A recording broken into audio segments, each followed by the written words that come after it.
गरीब परिवार की प्रेरणादायक कहानी में श्री कृष्ण के विचार। एक समय की बात है, एक छोटे से शहर में रामपुर नामक स्थान पर एक गरीब परिवार रहता था। इस परिवार में रमेश, उसकी पत्नी सुनीता और उनके दो बच्चे राजू और सीमा रहते थे। रमेश मजदूरी करके अपने परिवार का पालन पोषण करता था, जबकि सुनीता घर के कामों के साथ साथ कभी कभी दूसरों के घरों में काम कर लेती थी। उनकी आर्थिक स्थिति बहुत खराब थी, लेकिन उनके हौसले बुलंद थे। संघर्ष और कठिनाइयां। रमेश और सुनीता दोनों ही बहुत मेहनती थे।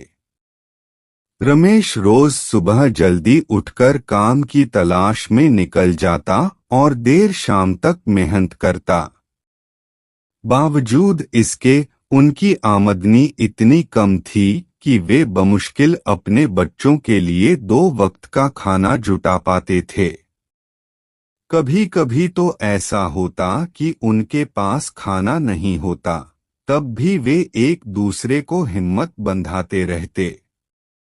राजू और सीमा दोनों ही पढ़ने में बहुत अच्छे थे। वे सरकारी स्कूल में पढ़ते थे, लेकिन उनके पास किताबें और पढ़ाई का सामान खरीदने के लिए पैसे नहीं होते थे। इसके बावजूद वे दोनों अपने माता पिता की तरह मेहनती और जिज्ञासु थे। वे स्कूल में ध्यान लगाकर पढ़ाई करते और शिक्षकों की बातें गौर से सुनते। सपने और हिम्मत। रमेश का सपना था कि उसके बच्चे अच्छी शिक्षा प्राप्त करें और अपने जीवन में कुछ बड़ा करें। वह हमेशा राजू और सीमा को प्रोत्साहित करता और कहता, मेहनत और लगन से किया गया काम कभी व्यर्थ नहीं जाता। एक दिन तुम्हारी मेहनत जरूर रंग लाएगी। सुनीता भी बच्चों को हर समय प्रोत्साहित करती और कहती, बेटा, तुम्हारे पिता दिन रात मेहनत कर रहे हैं ताकि तुम्हें अच्छी शिक्षा मिल सके।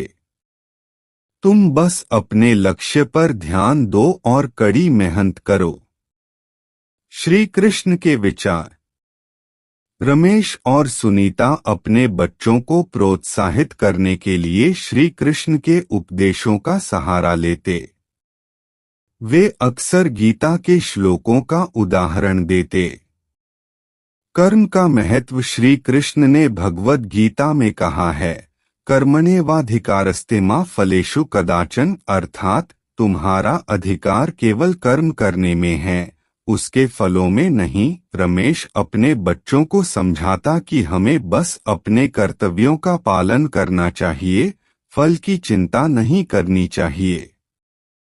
धैर्य और संकल्प। कृष्ण ने अर्जुन को सिखाया था कि धैर्य और संकल्प के साथ किसी भी कठिनाई का सामना किया जा सकता है। रमेश और सुनीता भी अपने बच्चों को यही सिखाते कि जीवन में कितनी भी कठिनाइयां आएं, हमें अपने लक्ष्य से विचलित नहीं होना चाहिए। सच्चाई और ईमानदारी। कृष्ण ने हमेशा सत्य और धर्म का पालन करने की शिक्षा दी।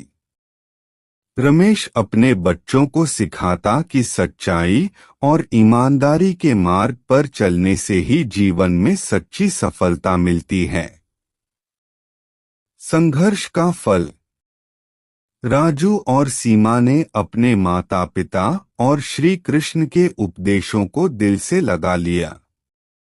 वे दिन रात मेहनत करने लगे। उनके अध्यापक भी उनकी मेहनत और लगन देखकर प्रभावित होते थे। राजू विज्ञान में और सीमा गणित में बहुत होशियार थे।